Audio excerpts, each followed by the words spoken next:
In the information age, content, in fact, all intellectual property is big business. With technology making professional and casual piracy easier by the day, protecting copyrighted material is harder than ever. Just recently, Viacom lost its 3-year-old $1 billion lawsuit against YouTube. Here are the facts of the case. Viacom, the company that owns Paramount Pictures, MTV, Comedy Central, Nick, BET, and a bunch of other networks, sued YouTube, which is owned by Google, for $1 billion in damages, claiming that YouTube encouraged users to upload Viacom's copyrighted material.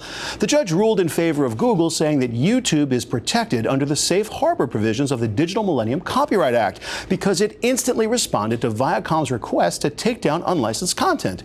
This was a big win for online services companies like YouTube, Facebook, MySpace, and Yahoo, but the fight is far from over. Viacom is going to appeal. To help us get a deeper understanding, let's have a little Socratic argument on this subject. Cliff Sloan is a partner at Skadden and an expert on litigation, intellectual property, media, and entertainment. And Steve Rosenbaum is the CEO of Magnify.net, a company that will continue to enjoy the safe harbor provided by this decision. Gentlemen, welcome to Digital Life. How you guys doing? Great. All right, Cliff, let's start with you. Why should Viacom have won this decision?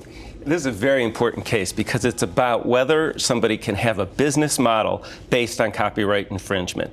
Viacom's allegations here, and it found very powerful evidence supporting this, was that YouTube very deliberately built its business based on stolen content to attract an audience, and it worked. It attracted a massive audience to this stolen content, and under the judge's decision here, that's fine as long as you do one thing and one thing only, which is respond to a specific notice about a specific video that's infringing. But of course, there are many thousands of infringing videos, and you can't. And it's like a game of whack-a-mole. When somebody sends a notice about one video and it comes down, dozens more spring up in its place. All right, Steve, why should Viacom have lost this case? Okay, so I'm not a lawyer, but I'm going to play one on TV. So Here we go. The web is built on a fundamental theory of openness. So if you accept Cliff's suggestion, then here's where we end up.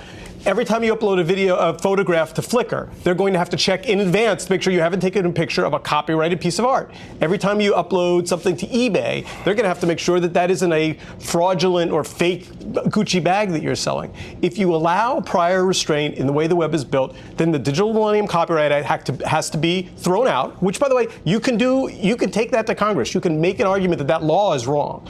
But the way that the ruling came down, it was exactly within the spirit of the law. There's smoke coming out of Cliff's ears. What's going on? Well, I think that's a complete misreading of the Digital Millennium Copyright Act and the facts of this case as they've been presented to the court.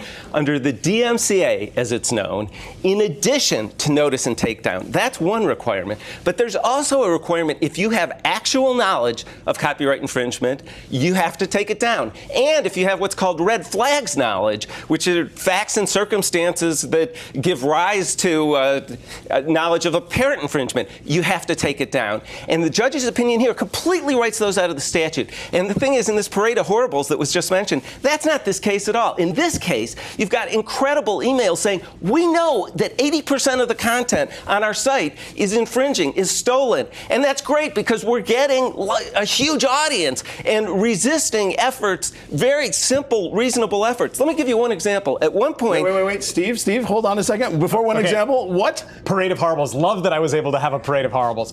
Okay, a couple of things. First of all, if you have to remember, this was 3 years ago. So YouTube had not yet been purchased by Google. There were lots of things going on. In the interim, what YouTube did was they said, you know, we don't know how to differentiate between a copy of The Daily Show that's uploaded by an individual and a copy that's authorized by Viacom, because they were putting up content that they wanted shared. Yeah, Cliff, what do you do about that? So what do you do? But hold on, well, they Steve, solved it. They did solve it, but what do you do about that if you're a content holder? What do you mean? What do you do about it? So it's like the burden is 100% on me. I own the copyright to a piece of material. It gets up on YouTube.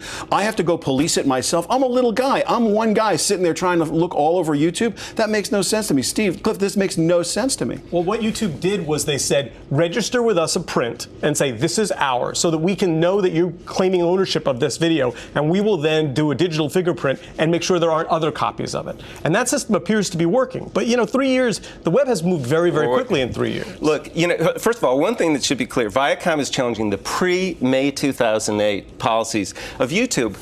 When YouTube was engaging in this sort of blatant infringement in terms of knowing of this blatant infringement. And even the judge here said that YouTube welcomed, that a jury could find that YouTube welcomed copyright infringing material. But there were many reasonable things that YouTube could have done. Let me give you one example.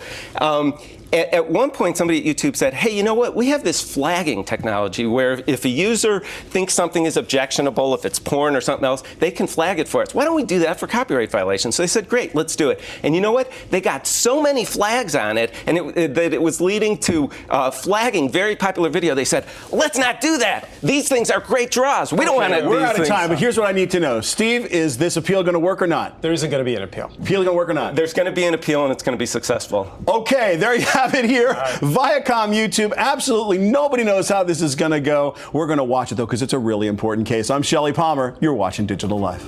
Watch Digital Life with Shelley Palmer Tuesdays at 10 p.m. Eastern on WNBC's New York Nonstop, or catch it online anytime at shelleypalmer.com.